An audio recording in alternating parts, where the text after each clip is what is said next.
I don't look like Mullsburg, do I? It's Rob Astorino, the Westchester County Executive here in New York, filling in for Steve. He'll be back next week, so don't worry about a thing, folks. So why am I here? Well, Steve needed a day off, a mental health break for him. But anyway, I am excited to be here. We've got much more to talk about in this show. So if you didn't already know, I am running for governor in the state of New York. And at first glance, you'd probably say, well, why? Can Andrew Cuomo actually be beaten? Can we actually take a blue state, a deep blue state with 2-to-1 Democratic enrollment advantage over Republicans? Well, the answer is yes. And you know why? Because I've been there and I've done that. In Westchester County, which, as you know, is the home of the Clintons, it's actually home to the Hollywood elite. It is also the home of famous places like Scarsdale and Chappaqua and some pretty big liberals in Westchester. However, of our million people, we're pretty diverse too. We have 22% Hispanic population. Yo hablo español y este es muy útil y muy importante. It is important, it's useful to reach out, and I've done that. We also have an African American population of 15%. We're a very diverse county. And you know what I found is that people want the same thing, no matter where you are. We want a good education, we want safe neighborhoods, we want taxes that we could afford. And right now in New York State, we are dead last 50th in all the important categories. Under Andrew Cuomo, under this governor, we are losing and losing badly in New York State.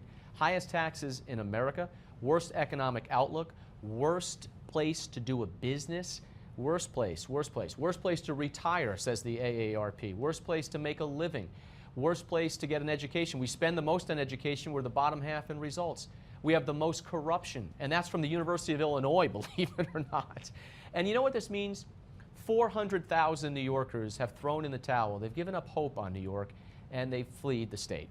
That's right, they've gone somewhere else, just under the last 3.5 years under this governor. So I've won in 2-to-1 Westchester, and I started 30 points down that race in 2009 when they said it couldn't be done. We were outspent $5.5 million to $1.3 million. And you know what? We won by 13 points twice, election and re-election in Westchester. So we can do it in New York as well. And we could turn this state upside down or right side up, depending on your point of view. But I love your help. So go to robastorino.com, learn more about our campaign. You could also go to Facebook or be my friend and follow me on Twitter. We're going to need your help. And so are Republicans across the state running for governor and Senate and Congress. So be part of the solution. Don't sit on the sidelines. Get involved, and you can also donate money. We'll take it from whatever state it's in. So I'm glad you're with us. We got a lot more to do on this show. For Steve Mullsburg, I'm Rob Astorino, and we'll be back with more of the Steve Mullsburg Show. But first, here's Dr. Chauncey Crandall with some information about cholesterol patterns.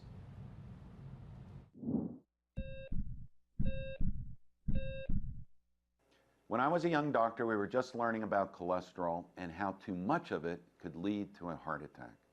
We learned that there were 3 types of cholesterol: LDL cholesterol, which was bad, HDL cholesterol, which was good, and triglycerides.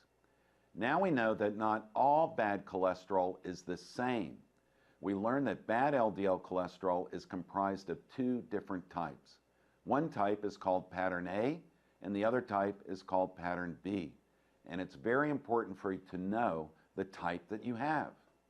Feel free to pause the video and get a pencil to make notes. Pattern A LDL cholesterol is fluffy and bounces off the wall of your coronary arteries without damaging them. Pattern B LDL cholesterol is small and pellet-like and embeds into the walls of your coronary arteries, causing damage. To learn what pattern you have, you must ask your doctor for a blood test that is known as an advanced lipid screening test. Most of the time, doctors will not order it, but this is an important state-of-the-art cardiology test, and research shows that this information is key to determining who is at the highest risk for a heart attack. If it does turn out that you have the deadly pattern B type of bad cholesterol, don't despair. I found that taking 500 to 2,500 milligrams of vitamin B3 or niacin can change a harmful pattern B LDL cholesterol to a pattern A cholesterol. In this Heart Health Minute, I told you about the importance of advanced lipid screening and learning about your cholesterol risk. But there are other very important tests you need to know about as well. Since most of you are already reading my book, The Simple Heart Cure, I want you to go to Chapter 10 and read about the other must-have tests you should ask your doctor about if you are over the age of 50. Get your copy of Dr. Crandall's best-selling book, The Simple Heart Cure, for just $4.95 with this special offer. Go to www.simpleheartbook.com to get your copy today. That's simpleheartbook.com.